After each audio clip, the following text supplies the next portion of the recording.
America Facts are a rich but vulnerable country about health.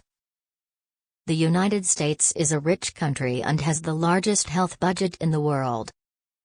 This year alone, it reached $866 trillion, or 23% of the state budget.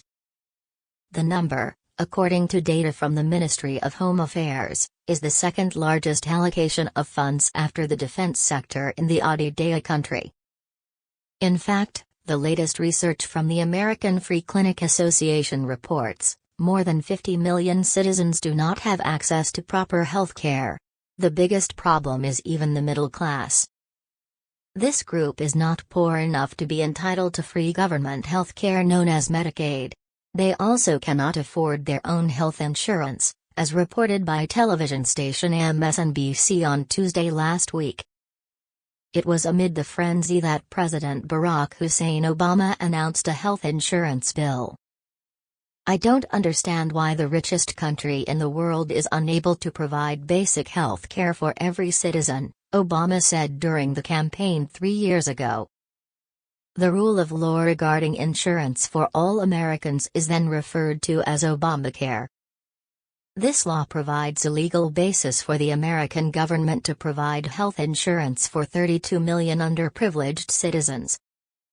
Insurance companies should also no longer refuse patients just because of the diagnosis of the disease. However, in a Reuters poll 2 days ago, 61% of Americans opposed Obamacare, because they felt the government could not require people to buy insurance. Obamacare has been criticized by many for requiring every citizen to follow insurance.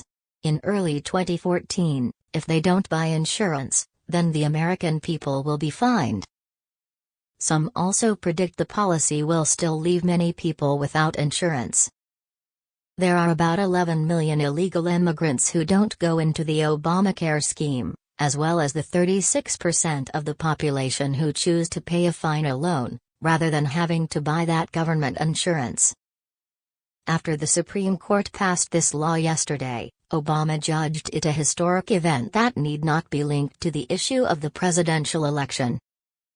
"I don't consider it a political victory. I judge the passage of this law as the victory of the entire American people," he said at the White House, as reported by Reuters on Thursday, 28/6. "It is undeniable that Republicans and Democrats are using this issue in the face of next November's presidential election. Obama's would-be opponent, Mitt Romney, has said he would change the rules in advance." Romney's campaign is expected to attract voters burdened by Obamacare policies. Health issues will be key ahead of the American presidential election 4 months away.